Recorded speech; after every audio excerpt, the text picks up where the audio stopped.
All right, the election of 1892 by Abe, Ude, and Sanwith. If you don't know who these people are, serious problems. Either ways, so today I'm going to be talking about the context of the election of 1892, which ranges from 1889 to 1891. Now, in this amount of time, there was the U.S. government um, buying and getting more states, in which it included the South and North Dakota, Montana, Idaho, Wyoming, Washington, and yeah, that's it. Uh, During this time in the 1890s, the Mormon Church actually banned polygamy, and as well as the fact that the government opened up Oklahoma to everyone plus Indians, so immigrants, business owners, farmers, etc. So that obviously had some retaliation, but it was pretty much calmed down by military force. Later, during this time, there was also the use of immigrants. Immigrants at this time were traveling into the U.S., into the Hudson River, seeing the Statue of Liberty right here, and this new boat or like boatload of immigrants coming into the United States caused there to be a lot of wage earners, and there to be an extensive market of wage earners, causing businesses to try to buy the ones that will earn the lowest or want to earn the lowest. This caused businesses to prosper and for tariffs to make a lot of money. This caused eventually the $1 billion Congress, meaning the Congress at this point in time had made way too much money for them to even use. The $1 billion Congress was later calmed down by passing out pensions and etc., such as pensions and lowering tariffs. There were also at this time many people who really just were poor and were in debt. So this caused there to be the silver dollar. The silver dollar was a dollar coin made of silver, and as you can see right here, and many farmers and low or debt collectors wanted for inflation to happen on the silver dollar so that they can pay their money back. Unfortunately, it did not happen, but yeah. There was also in this time many rich people such as Andrew Carnegie who wrote the Gospel of Wealth. It pretty much is just a sign of philanthropic and philosophical like thoughts in rich people. At this time, there were also many railroads and public transports being built at in Florida and the Lay Railroad. There was also the Hartford City Glass Company in 1890 and Hudson Bay Bank. There were also Morris canoes, which originated from this time, and Abercrombie and Fitch. I'm sure you've all heard of this. They originated in 1891 and 1892.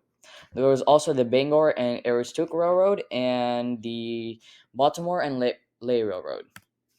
There was also scientific discoveries in this time, such as the intracellular pangenesis um, discovery, which is pretty much just a book that states the existence of genes.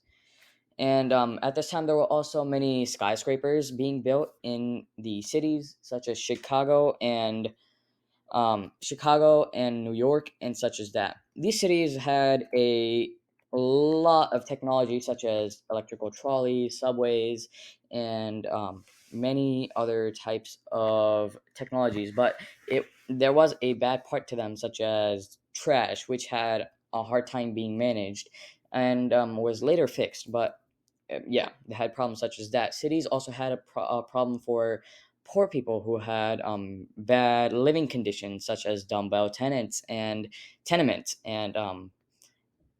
poor places to live in. And that's pretty much it for the context of 1892, the election of 1892, and we now go over to Abe. So for the election of 1892, you want to be looking at three main candidates. First one being Grover Cleveland of the Democratic Party. And then Benjamin Harrison of the Republican Party, and James B. Weaver of the newly emerging Populist Party. So Grover Cleveland, he was essentially a very conservative Democrat. He was against frivolous spending by the government, especially the Congress. Um, he greatly opposed high tariff rates, and this was a very controversial, as it was actually the issue that cost him the election of 1888, as he essentially made tariffs so low that taxes shot up and affected the working class. And he was also known as an opposer of the free silver movement that was going on at this time. He instead supported the gold standard. Another notable thing was his opposing his opposement of political machines, especially democratic political machines. What political machines were basically uh, people who people or candidates who drew their votes from newly arrived immigrants. They did this by providing them with services and other forms of payment. Now, Benjamin Harrison's campaign was actually riddled with a lot of issues. So, most notably, would be his support of the McKinley tariff. So, the McKinley tariff essentially made tariffs be at an all-time low after Grover Cleveland's lowering of tariffs. And this McKinley tariff essentially made the price of goods very high for the working class, and made him extremely unpopular with the working class. Another one of his issues would be his role in the Billion Dollar Congress. The Billion Dollar Congress was essentially a name given to the 51st United States Congress, which had a billion-dollar spending limit set by Benjamin Harrison. And this was thought of as wasteful and a treasury surplus. Another another issue that arose was his handling of the Homestead strike. The Homestead strike was a strike by steelworkers in response to wage cuts and other problems. So essentially, Benjamin Harrison sent federal troops and put down the strike with force, which didn't go down too well with the working class. Another major issue that arose during his campaigning period was the death of his wife. The death of his wife affected Benjamin Harrison very greatly, and made him much more withdrawn and unenthusiastic. And another notable stance during his candidacy and campaigning period was his support of the free silver movement, which essentially was an effort to create inflation. Now, James E. Weaver was the candidate for the newly emerged Populist Party. Now, in the grand scheme of things, the Populist Party was fairly new, only being created in 1891. Now, the Populist Party gained a majority of its support from farmer groups and agrarian groups in the Midwest, and the West in general. Um, so naturally, since its main voter base was from farmers, they supported the scheme of free silver, which essentially was an effort to promote inflation and help farmers pay off their debts easier.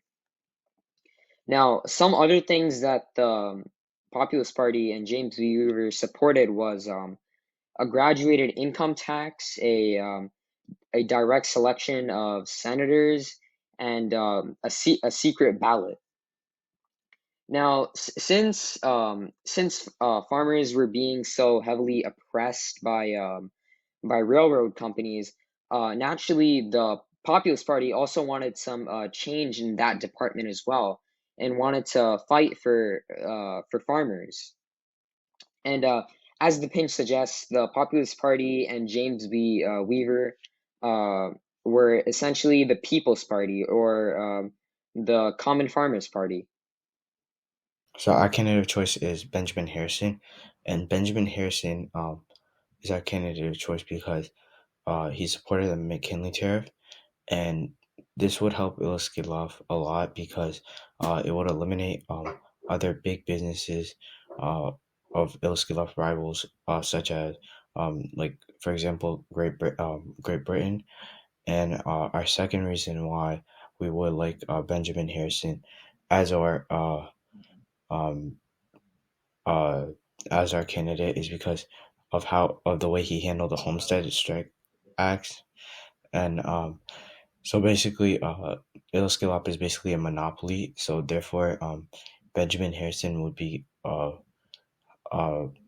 would easily benefit us because we like to have like a lot of power over our workers, and by as that being said, if he continues to handle strikes the way he does, that will assure us having the same amount of power.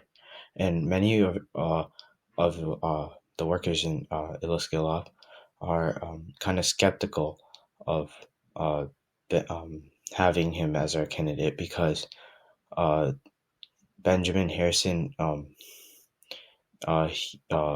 established the Sherman Antitrust Act, and as a result, it kind of showed its hostility towards big businesses. But the act is just like a way, half-hearted way to like win people over, and like I f- we feel like as long as um, Harrison supports the McKinley tariff and puts down worker strikes, he will benefit Iloskilov a lot.